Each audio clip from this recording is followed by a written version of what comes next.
I missed this opportunity last week. I just wanted to publicly thank Beth DeBush, for her kind of service as the OVC, Big South, one of the commissioners.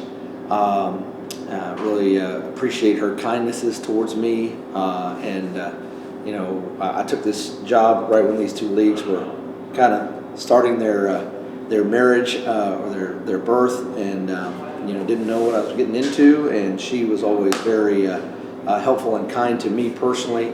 So just wanted to wish her well and say thank you to her. As far as our team, I really just super proud of the way they competed last Saturday to get a win on the road in a tough place against a very good football team. I think it was huge. We needed all three phases of the game to win. Obviously had the big plays on special teams in the first half, and then had to show a lot of character to finish the game. I'm really proud of our defense for limiting SEMO to 20 yards of rushing, kind of making them one-dimensional, and really thought a lot of young guys in the secondary stepped up and played great, and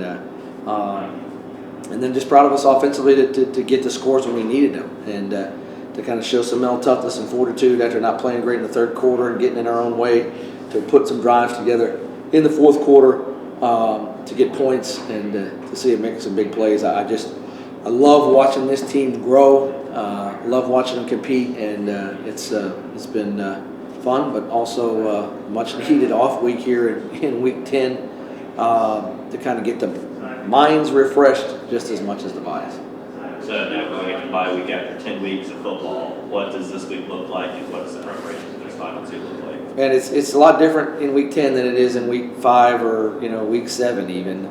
It's really more about physically getting us back to where we need to be, getting a little bit of rest. Only going to practice twice.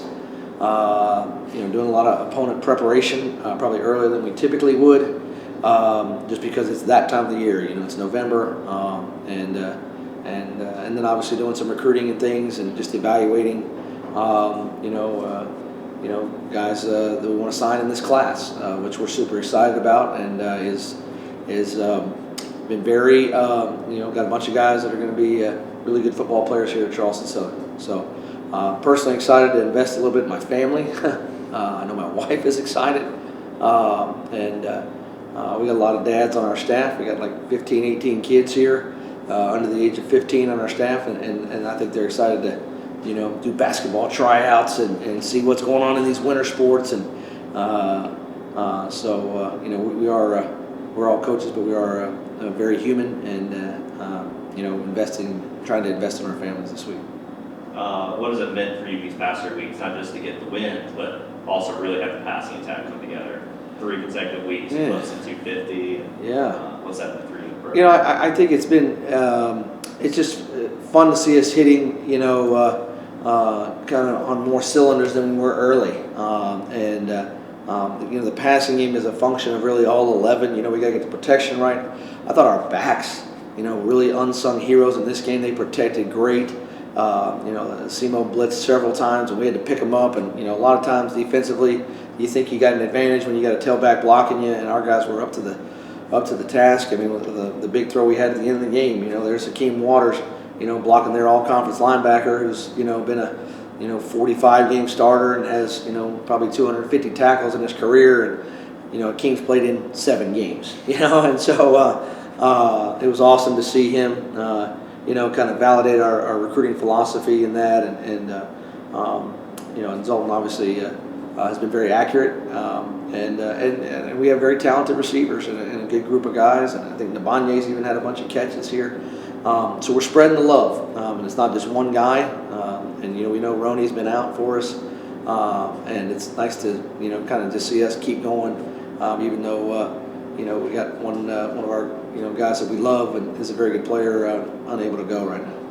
What has it been for you just this whole season? A lot of injuries, and continue to see the team's resilience and really see it pay off in these past 3 minutes. What has it been for you? I mean, it's been a spiritual journey as much as anything. I think God continues to teach me that I got plans and I have my own understanding, and I just don't need to lean on that.